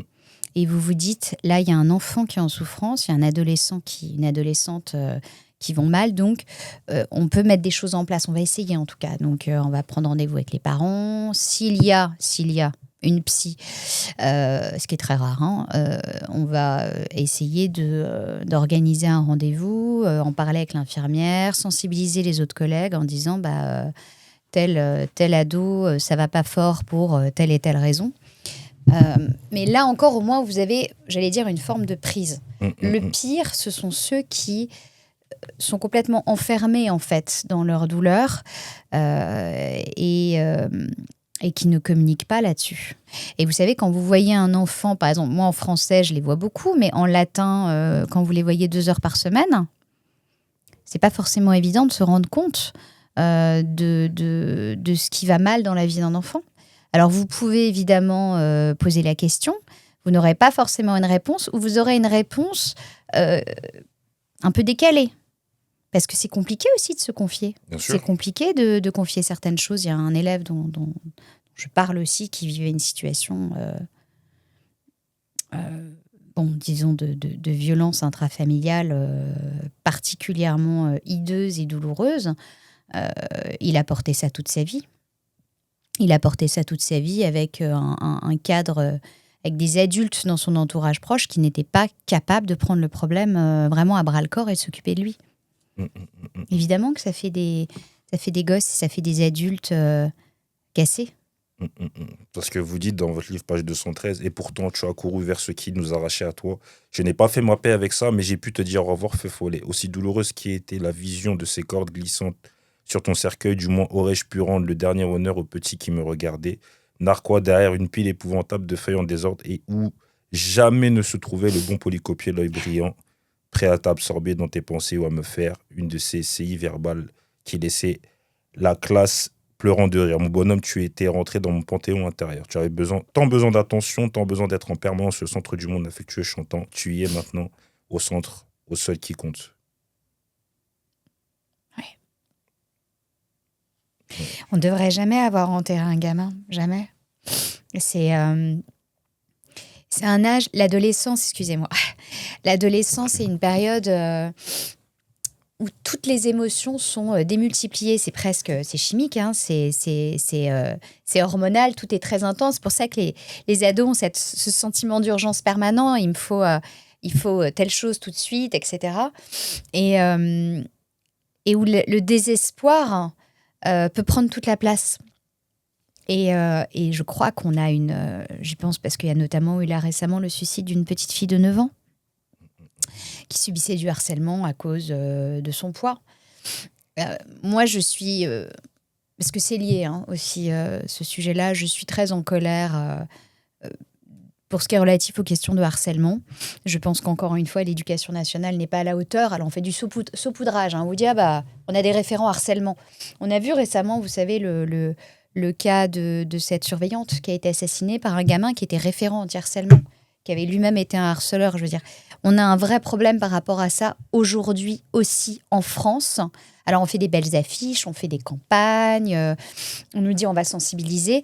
Dans les faits, un gamin harcelé aujourd'hui n'est pas du tout protégé comme il devrait l'être. Et on ne traite pas les élèves harceleurs comme ils devraient l'être, avec fermeté, vous voyez. Et donc, je pense qu'il y a des élèves qui se sentent très en danger. C'est hostile, le collège. Moi, je n'étais pas du tout... je n'étais pas harcelée, mais franchement, j'ai trouvé que le collège, c'était des années difficiles. Très, très hostile. Il faut être prêt. Alors, si en plus, vous êtes harcelé, ça peut devenir un enfer. Je suis tout à fait d'accord avec vous. Et justement, il y a votre chapitre de départ qui m'a beaucoup touché aussi, celui-là. je sais pas si je vais lire, mais en tout cas, Allez-y, mais je en vous fait, promets. Si je pleure, ce sera de reconnaissance, il n'y a pas de il y a problème. énormément de... Bon, alors, Allez-y. page Je vais 219. renifler au micro, je préviens. Donc, vous dites ceux et celles qui se sont assis avec les yeux rouges, ceux qui étaient venus avec des appareils photo et une dernière demande, vous pourrez nous serrer dans vos bras. À la sonnerie, on n'est plus vos élèves. Là, c'était marrant en même temps. C'était Bien tenté. Voilà. Ceux qui ont guetté mes larmes, ça fait 2 fois cette semaine, madame. Donc, en gros, vous dites appuyés contre le mur, je les regarde, mes gosses. Je me souviens de leur bouille de 6e. Je me rappelle leur mine effondrée devant les listes de révision de vacances, les versions de Suétone, les descriptions de Balzac, Boule de Suif et son drôle de métier, la lente et vengeance d'Edmond Dantes, les polycopiés sur la 3e déclinaison, ça c'est du latin, si je ne me trompe pas. Oui. L'épithète qui se confond avec l'attribut du sujet, leur cri horrifié. Après, vous vous dites, mes élèves de REP, mes gamins, ils sont là encore collégiens pour quelques heures. Et vous dites, vous vous souvenez en gros de leurs confidences bouleversantes, leur rire, leur respect, indiscipline, leur façon de prévoir la moindre de mes engueulades ou de mes évaluations, leurs cadeaux, leurs anniversaires surprises, leurs lettres pudiques et leurs mots spontanés. Bref, il y a énormément de... En tout cas, c'est super touchant. Et j'ai même vu une part de doute à un moment donné dans ce que j'ai lu. Et j'ai trouvé que, en fait, est-ce que vous mesurez des fois l'impact que vous avez sur vos élèves ? Je crois que je l'ai mesuré d'abord à ce moment-là. Effectivement, quand j'ai quitté cet établissement, ça a été un déchirement. Hein. C'était un déchirement ça se voit, nécessaire parce que, voilà, à un moment donné, j'avais 3 heures de trajet par jour. C'était quand même très compliqué pour ma vie de famille. C'est là que j'ai mesuré la place qu'ils avaient prise dans mon cœur, mais aussi la place que j'avais dans leur cœur. Ça a été le premier déclic. Le deuxième, c'est que malgré donc mon départ, ils continuaient de m'écrire, ils continuaient de prendre des nouvelles, ils continuaient de m'en donner. Et le plus fort, ça a été quand j'ai eu mon diagnostic de cancer, où là, vraiment, j'ai mesuré à quel point je leur étais chère, quoi. Et j'ai été très reconnaissante de ça, parce que vous savez, on peut donner et ne pas recevoir. Ça arrive, hein. Bien sûr, bien sûr. Et moi, j'ai eu la chance, je crois, de recevoir 10 fois plus que je n'ai donné. Et je continue de recevoir. Bien sûr. Non, mais parce que vous avez semé le bien, en fait. Vous avez semé le bien, il y a une reconnaissance, de la gratitude de ce que vous avez pu faire dans leur vie. L'impact, c'est pour ça que je parle d'impact. Vous savez, des fois, on laisse des choses chez des gens, on ne mesure pas. C'est après qu'on se rend compte de... Ce qu'on sème et ce qu'on récolte. C'est ça. Parce que là, il y a le donner, le recevoir. En fait, vous vous attendez pas forcément à recevoir tant d'amour. Non. Et finalement, c'est ce que vous avez reçu. Même là, quand vous dites dans votre livre et pourtant, de cette expérience écrasante, chaotique, décousue et quelquefois brutale, je ne retirerai rien, car les visages qui s'offrent à moi sont les plus beaux et les plus touchants du monde. Forcément. Et en plus, vous l'incarnez, vous l'interprétez, cette phrase-là. C'est pas forcément que des mots, en fait. On ressent, juste en lisant le livre, on voit en fait tout l'amour et toute la bienveillance qu'il y a en vous et que vous transmettez à ces élèves-là. Ils le ressentent aussi. Merci. Non, mais c'est vrai. C'est pas pour vous flatter, mais c'est la vérité. Si, flattez-moi. Allez-y. Ça fait du bien de temps en temps. Non, parce que même vous dites à l'heure des départs, je fais mon examen de conscience. Comme il est difficile de se dévêtir de ce complexe du sauveur, de ce besoin de croire que l'on va tout changer par un mot ou une attitude. C'est vrai que c'est très compliqué. Il faut faire attention à ça. Hein. Faut aussi garder, je pense, quand même, une juste distance.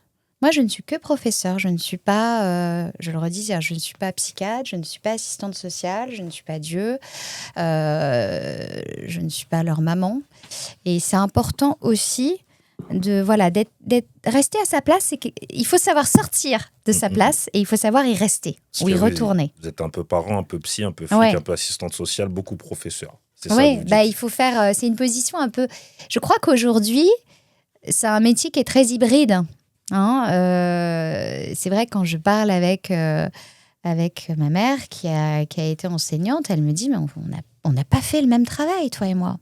On n'a pas fait le même travail. Et c'est vrai que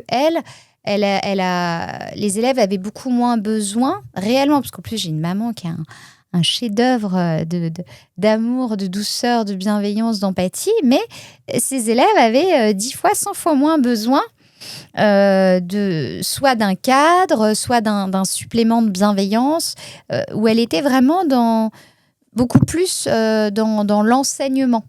Ce qui est merveilleux dans l'absolu, c'est-à-dire que idéalement, il faudrait qu'on n'ait que des élèves qui aillent hyper bien et qui n'aient pas besoin de nous et qui soient dans des familles où tout va bien et qui n'aient pas d'épreuves, mais c'est complètement utopique. On arrive tous un peu cabossés quand même, d'une façon ou d'une On a autre. tous des traumatismes. Ouais. Déjà, c'est beau les mots que vous avez dit à l'égard de votre maman. Je trouve ça beau, J'ai je beaucoup de chance. tiens à le souligner. Et justement, là, quand vous dites, vous avez parlé de syndrome de sauveur. Ouais. Par rapport à votre personnalité, vous direz que vous êtes hyper empathique, Oui. Oui, ça, oui. hypersensible. Oui. Oui, mais parce que là aussi, j'ai grandi dans une famille où l'attention à l'autre était essentielle. Moi, j'ai eu des parents qui ont toujours été très... peut-être trop même, quelquefois, trop sensibles à toute la misère du monde. Et je me souviens d'une de mes amies qui m'avait dit... mais tu vas arrêter un jour avec tes chiens écrasés. Dans ma vie personnelle, pas dans mon métier. Mais je pense que cet héritage-là que j'ai eu de mes parents, c'est ce qu'il y a de plus essentiel dans ce qu'ils m'ont donné et de plus beau. Ah bah c'est magnifique. En tout cas, là, on est à l'épilogue. Bon, on en a déjà un peu parlé.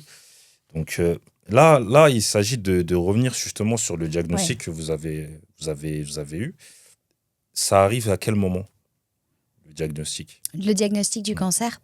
Alors donc, je quitte l'académie de Créteil, j'arrive dans l'académie de Paris, et la première année, je suis enceinte, donc ça va vraiment être une année où je vais pas beaucoup enseigner, où il y a congé de maternité, et je reprends le travail je devais reprendre le travail alors que mon petit garçon avait 8 mois, et d'ailleurs j'étais très contente parce que à Paris j'avais été affectée de nouveau en réseau d'éducation prioritaire. Donc, je vous disais, allez, les affaires reprennent.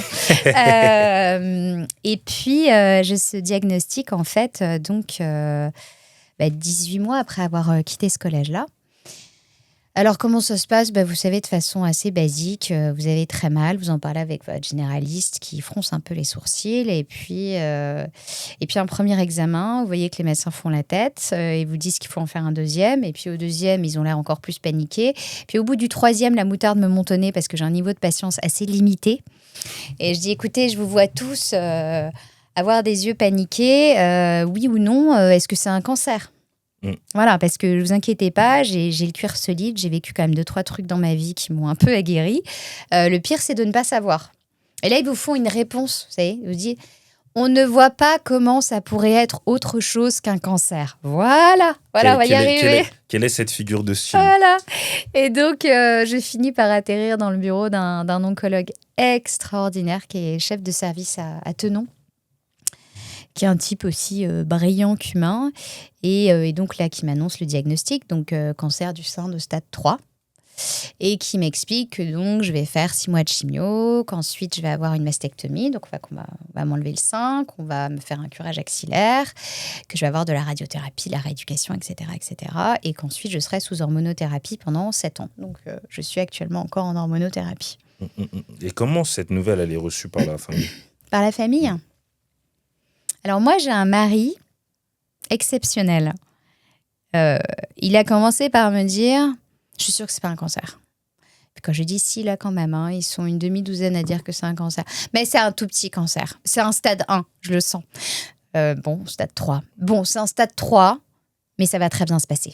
Et en fait, il a toujours été un soutien extraordinaire, notamment quand j'ai perdu mes cheveux.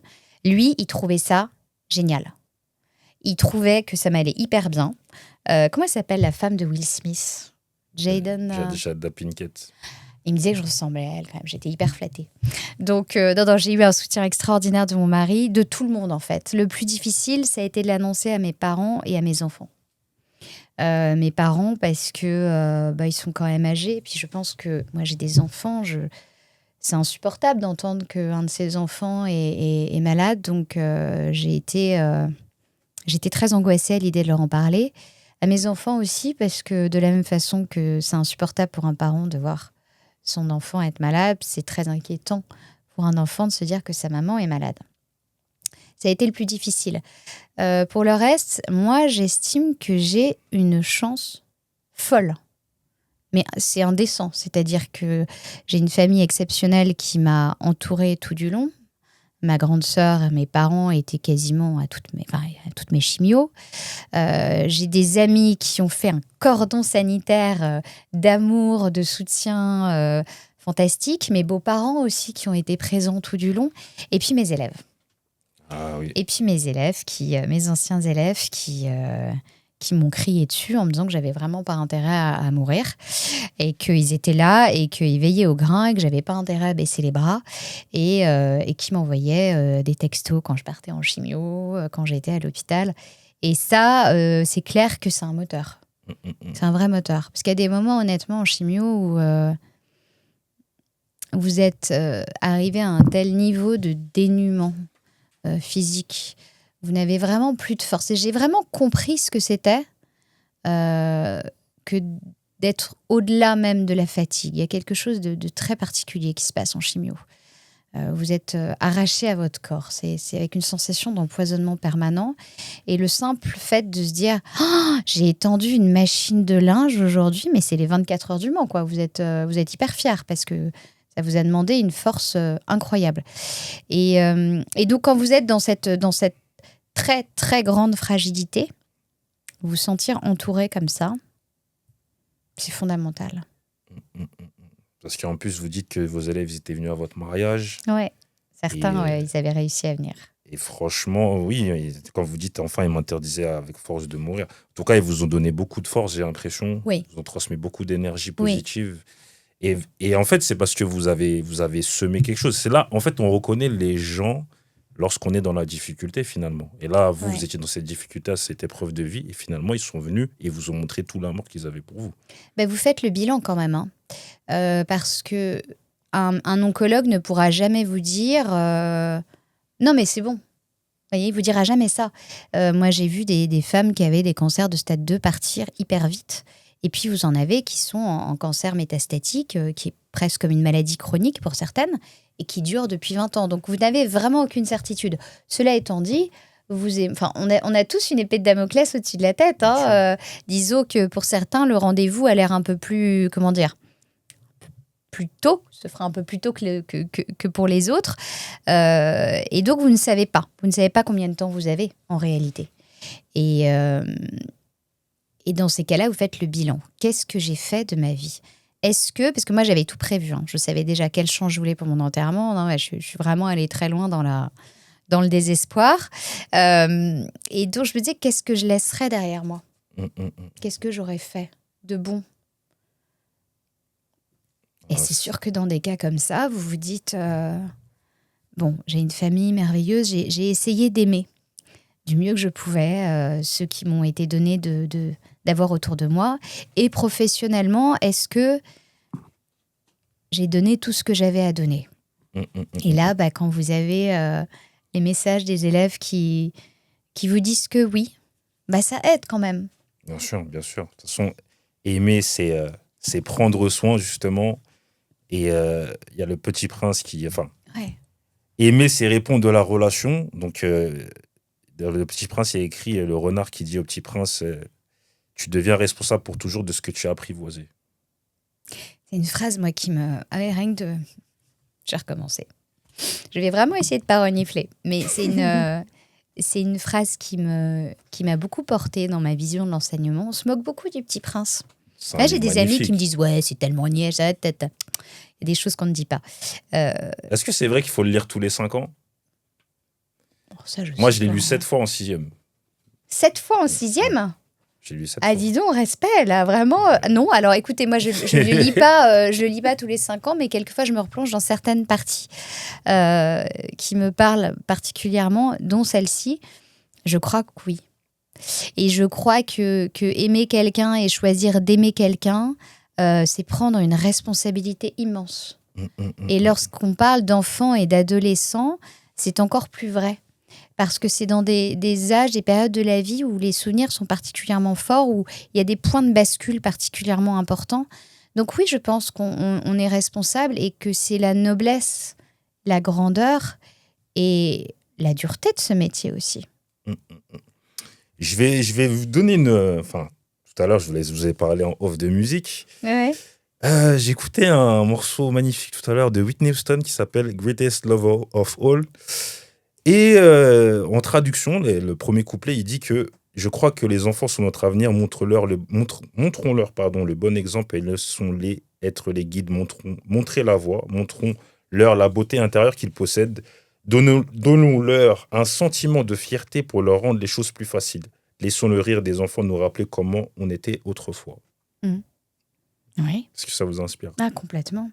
Complètement. Il faut, je crois qu'il faut lutter pied à pied pour préserver l'enfance et l'adolescence de nos jeunes. C'est vraiment le moment où tout est possible. Où on peut absorber, je ne sais pas vous, mais moi quand je vois ce que j'étais capable d'absorber, même intellectuellement, psychologiquement, émotionnellement, au collège, au lycée, etc., ce sont des années fondamentales. Est-ce que nous traitons avec tout le sérieux et toute la gravité nécessaire ce sujet de l'éducation? Déjà en comprenant que l'éducation, ça se fait sur le temps long. Vous voyez, on est dans cette ère aussi de l'immédiateté permanente. Le simple fait qu'on change autant de ministre de l'Éducation nationale où chacun vient avec sa petite réforme, vous voyez, il a eu une idée. Alors on va faire devoir faire, c'est super, devoir faire, faisons devoir faire.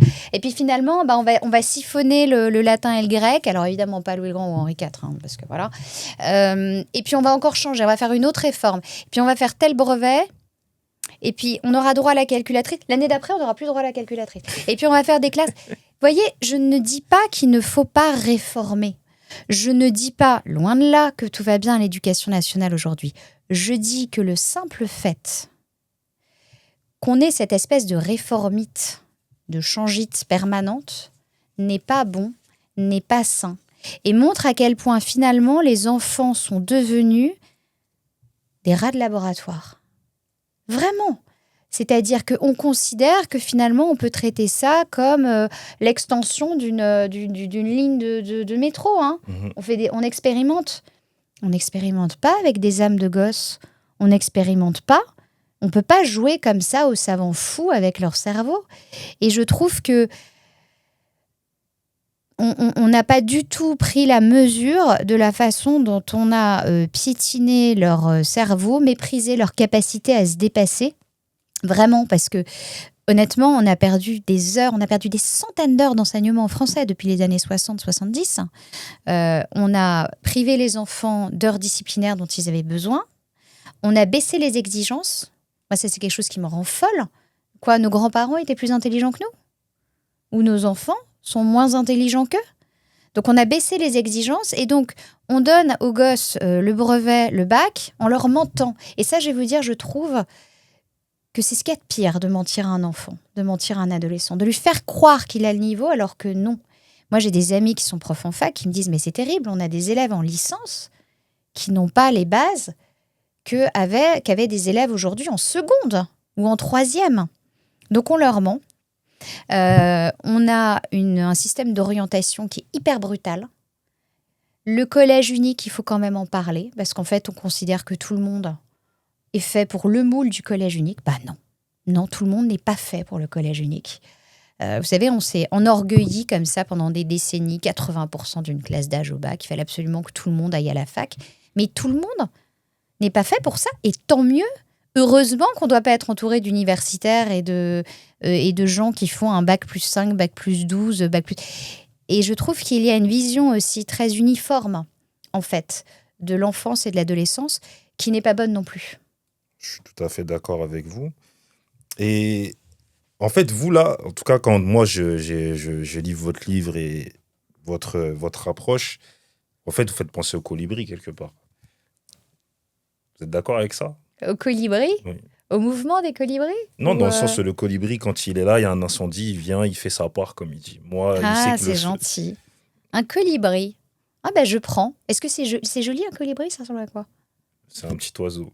D'accord, il est petit, mais est-ce qu'il a une couleur un peu sympa? Je crois. Voilà, je veux bien être un colibri. C'est très beau. Et j'aime beaucoup cette idée, vous savez, de ce qu'on peut faire dans le silence. Moi, j'aime bien dire que Ce livre me permet d'être la voix aussi de tous ces enseignants qui travaillent en silence, qui ne sont pas médiatisés et qui font un travail aussi important, voire bien plus que je n'ai pu le faire, parce qu'il y en a, ils font ça depuis 20 ans, depuis 30 ans, depuis 40 ans, avec beaucoup d'endurance. Et tous les autres, tous ceux dont on ne parle pas, les assistants d'éducation, les CPE, les infirmières, les personnels de direction, toutes les personnes de bonne volonté qu'on n'entend pas mais qui existent. Et les élèves et les parents qui travaillent, qui essayent de donner, de faire de leur mieux. Et ben, toutes ces voix-là, elles existent. Ce n'est pas parce qu'on ne les entend pas qu'elles n'existent pas. C'est très bien de le souligner. Est-ce que vous avez des regrets? Sur quoi? Soyez précis. Ouais. Durant votre carrière, est-ce que vous avez eu des regrets sur un élève? C'est une vaste... Oui, parce qu'on on fait jamais... on ne fait jamais... Quand on se met quand on a des exigences un peu élevées, on n'est jamais vraiment satisfait de soi-même. Et il y a des moments où on se sent un peu impuissant. Et avec le recul, si j'ai un regret, vous allez trouver ça idiot, c'est de ne pas avoir assez dormi. Non mais, vous savez, honnêtement, il m'arrivait d'être au téléphone avec des parents d'élèves. Ça m'arrivait d'avoir des parents d'élèves au téléphone à 1h du matin. De refaire des cours à 2h, 3h du matin, parce que je me disais, telles classes sont vraiment en difficulté, mais c'est vraiment fondamental qu'ils arrivent à conjuguer à l'imparfait, au passé simple. Donc, comment est-ce que je peux encore remodifier mon cours, le rendre plus compréhensible, plus complet, etc. Et en fait, j'aurais mieux fait de dormir. Parce que vous arrivez dans un état de fatigue. On ne dit pas assez à quel point c'est un métier d'acteur. D'être enseignant, vous faites travailler beaucoup votre voix, nerveusement vous donnez beaucoup, surtout quand dans une classe vous en avez 2 qui font les guignols, 5 qui essayent de se faire les ongles, 3 qui essayent qui essayent de se planquer pour dormir, 10 qui n'ont pas compris la consigne, 1 qui fait une crise d'angoisse, un autre qui fait une crise d'épilepsie, un 3e qui est diabétique et qui n'a pas pris son traitement, vous avez intérêt à avoir bien dormi. Et je pense qu'il aurait mieux valu quelquefois que mon cours soit peut-être moins travaillé, mais que je sois plus en forme pour le gérer. C'est vrai. Est-ce que vous diriez, parce que vous vouliez pas à la base être enseignante, est-ce que vous diriez que c'est devenu un métier passion? Oui. De plus en plus difficile, je trouve. Et puis j'ai plus la même santé qu'avant. Mais vous savez, il n'y a pas grand-chose que je sais faire dans la vie, mais je crois que je sais le faire. Et les élèves vous rendent tellement que c'est vraiment pour ça qu'on fait ce métier. C'est pour voir les gosses être fiers d'eux, découvrir que c'est pas du tout une fatalité, l'échec scolaire. Ça, c'est très beau. Donc oui, c'est un métier passion, mais qui devient... Je tiens vraiment à le dire parce que je voudrais pas qu'on se dise c'est vraiment la ravie de la crèche, cette fille. Je suis très inquiète pour l'avenir de la profession. Vraiment très inquiète. Et je vois à quel point ça devient difficile, à quel point on est ballotté, à quel point on est quand même beaucoup piétiné par l'administration. Et je vois aujourd'hui, par exemple, moi, je n'aurais plus l'énergie de faire autant de projets qu'avant. J'ai plus le courage. Vous prenez tous les risques, vous n'êtes pas récompensé, vous n'êtes pas suivi, vous n'êtes pas protégé par le ministère. Et on est tous un peu fatigués. Et on a tous eu le sentiment justifié, du reste, de ne pas avoir été pris au sérieux dans notre mission. Donc, métier passion, mais de plus en plus difficile. En tout cas, je remonte votre livre ici. Donc, Wesh Madame, joli titre. En tout cas, belle couverture. Hein, ça tape, Stabilo. Ah, ok. Stabilo. Okay. Moi, quand j'ai vu ça, je me suis dit, c'est Stabilo. En tout cas... Et c'est très pratique la nuit pour s'éclairer. C'est vrai. Mais en tout cas, quand on arrive en magasin, ça tape tout de suite. Oui, c'est le sûr, titre ça et la attire couleur, les yeux. Ouais. Très bon, ils ont fait un magnifique travail. Très bon niveau marketing. En tout cas, félicitations déjà pour la rédaction de ce livre-là. Quels ont été les retours de ce livre? Les retours. Ça a été un peu délirant, donc, parce que comme je vous le disais, moi je ne m'attendais pas forcément à être publiée ni publiée aussi vite. Et puis tout commence avec un coup de fil de mon attaché de presse qui me dit « Tu vas faire la couverture du Figaro Magazine ». Donc là, je lui dis « Écoute, bisuter les jeunes auteurs, c'est pas bien. Moi, j'y croyais pas du tout parce que ça avait un côté quand même, un peu lunaire. Et j'ai fait la couverture du Figaro Magazine juste après la mort d'Alain Delon.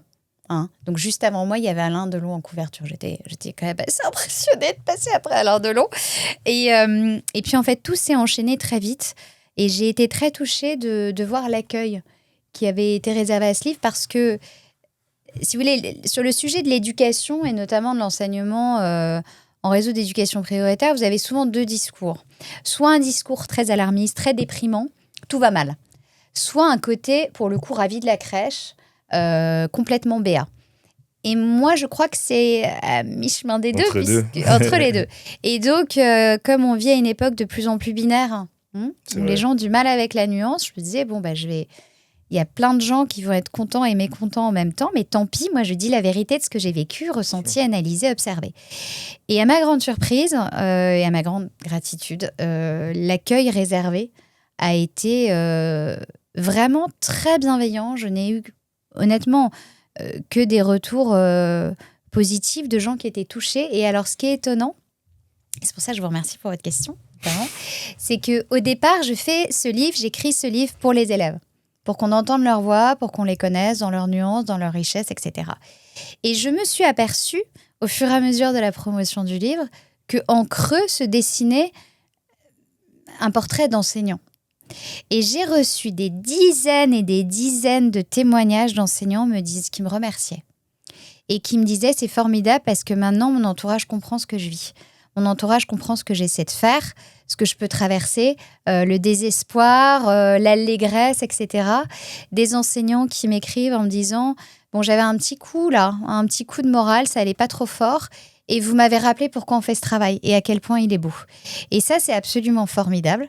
Parce que c'était pas du tout le projet initial. Et in fine, on voit qu'on a aussi bien les élèves que les enseignants qui ont quelque chose à nous dire et qu'il faut l'écouter. En tout cas, félicitations pour votre livre. En tout cas, moi, j'ai apprécié la lecture et surtout même, au-delà des anecdotes, vraiment à la fin, l'humanité qui s'en dégage. En tout cas, félicitations encore une fois. Merci, Myriam, on a une rubrique lecture ici. Nous. Oui. Est-ce que vous auriez 3 livres à recommander, s'il vous plaît? Peu importe les thématiques, carte blanche. Peu importe les thématiques, carte blanche. Vraiment, hein? Oui, allez-y. Alors, pour tous les âges? Pour tous les âges. Ah, oui. Donc, des livres qui doivent forcément pouvoir être lus par des collégiens aussi ou... Allez-y. Ouais. Allez-y. Alors, je ne peux pas ne pas parler d'un de mes auteurs adorés, qui s'appelle Jean Anouilh, qui est très connu pour avoir écrit Antigone, mais en fait, on oublie qu'il a écrit des dizaines de pièces, toutes plus... Moi, il m'a appris à être une adulte, en fait, Jean Anouilh, et son théâtre est d'une puissance extraordinaire. Lisez La Sauvage de Jean Anouilh, qui est une pièce de théâtre magnifique. Donc, La Sauvage de Jean Anouilh. En roman contemporain, j'ai découvert Zadie Smith, qui est une auteure jamaïcaine qui vit aux États-Unis. Et lisez notamment De la beauté ou Sourire de loup, qui sont des romans fleuves. Elle a une écriture absolument époustouflante. Et un troisième conseil de lecture, Bakita de Véronique Olmy, qui est extraordinaire. Bakita, qui est un personnage magnifique, une femme qui a vécu l'esclavage, qui est devenue religieuse en Italie, qui a connu 2 guerres et qui est un personnage extraordinaire. Véronique Olmy a reçu un nombre de prix, je crois, impressionnant pour ce roman qui est magnifique, d'une humanité, d'une profondeur rare, et alors avec un style. Vous savez, moi par exemple, j'adore Zola. Zola, je pense que j'ai lu 4 fois La Comédie humaine en entier. J'adore Zola. Les Rougon-Macquart, pardon. La Comédie humaine, c'est Balzac. Vous savez, il y a des auteurs comme ça, vous lisez une phrase et vous dites, mais j'aurais tué pour avoir écrit cette phrase-là. Je connais ce sentiment. Voilà. Eh bien, Véronique Olmy avec Bakita, c'est ça. Vous sortez hanté par cette lecture. Écoutez, la tradition ici, c'est que l'autre y repart avec un livre. J'ai un livre pour c'est vous. vrai? Ouais. Un cadeau? Exactement. Alors, Merci. Ah ben j'ai bien fait de venir. j'espère que vous ne l'avez pas déjà. Alors, le voici. Oh, c'est trop Est-ce que gentil. vous pouvez l'ouvrir et le montrer Ah bah bien. à la Très caméra, s'il vous plaît. Très volontiers. Vous l'avez? Vous savez que c'est mon livre préféré, L'Enragé de Sorche Chalandon. Non mais alors, vous savez pourquoi c'est un très beau cadeau? C'est que dès que j'adore un livre, je le prête. Et donc j'ai pas mal de livres qui ont disparu comme ça, notamment alors ce livre-là. Est-ce qu'on le voit bien? Oui, si vous Donc, montez bien. Vous voyez, dans c'est encore une histoire d'enfance brisée, ça, C'est ça. L'Enragé. Je l'ai lu il y a 6 mois. Et il m'a fait penser à un livre de Cesbron, Chien perdu sans collier, qui est un livre extraordinaire qui a été adapté au cinéma avec Jean Gabin. Je ne sais pas si vous l'avez vu. Non, pas du tout. Extraordinaire, sur la justice des mineurs. Et c'est un livre que j'ai dévoré en une après-midi, qui est d'une beauté, d'une profondeur qui est déchirant aussi. Merci. Merci, parce que du coup, je n'ai plus mon exemplaire. Et grâce à vous, je l'ai. Et il est encore mieux que le précédent, parce que l'autre, je me l'étais acheté, alors que ça, c'est un cadeau. Donc, merci beaucoup. Sorche Chalandon, immense, immense auteur. Il n'y a pas de Merci hasard dans la vie. infiniment. Et vous voyez, en ce moment, il y a quand même une actualité médiatique. Mélissa Thuriot a fait un reportage, Infrarouge, sur les mères en lutte. On a vraiment, je crois que l'enfance, Lies Loufoque aussi, qui travaille beaucoup sur l'aide sociale à l'enfance. Il faut vraiment qu'on s'occupe de nos gosses, mieux qu'on ne le fait. On a reçu Claude Hardy d'ici aussi qui parlait justement de ça. Ouais, il faut vraiment faut prendre soin de nos enfants. Merci Je vous en prie, infiniment, je vous en Audrey. prie. C'est un très, très beau cadeau. J'ai récupéré mon exemplaire. Merci. Merci beaucoup. Non, et je merci vous en pour ce prie. bel entretien. Je vous en prie. J'ai 2 dernières questions Ouais. encore. Quel héritage vous voudriez laisser derrière vous aux autres? Mais dis, je suis pas encore morte. Non, mais... Ah ouais, je sais pas. Je voudrais Ou comment... qu'on se dise, elle nous a fait rire et elle nous a aimés. Ça, ce serait bien. Elle nous a fait rire, elle nous a aimés, ça, ce serait très bien. J'aimerais bien ça. Qu'est-ce qu'on peut vous souhaiter? Même si je sais... Vivre très très longtemps, le plus longtemps possible. Voilà, j'aimerais bien quand même atteindre, alors pas trop non plus. Vous voyez, parce que je sens que je suis déjà pas en très bon état. À 100 ans, à mon avis, il faudra me ramasser à la cuillère. Ça rendrait service à personne, mais j'aimerais vivre longtemps. Continuer d'écrire. Je dois rendre mon 2e manuscrit à mon éditeur le 15 novembre. Je suis déjà très en retard. Continuer d'écrire, continuer de voir mes enfants grandir, vieillir avec mon mari pour qu'on puisse continuer de remonter des murs de pierre sèche dans les Cévennes. Et ça m'irait très bien.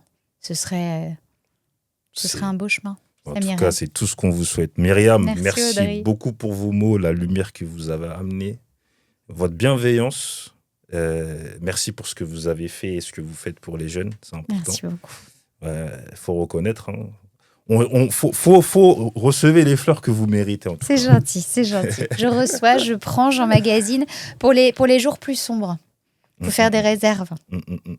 Et là, vous avez dit, vous sortez un prochain livre. Bon, on ne sait jamais si vous voulez revenir. Mais très volontiers, je connais le chemin. Il y a du bon café. Une personne se reconnaîtra. Et c'est vraiment merveilleux d'avoir l'opportunité de discuter sur le temps long.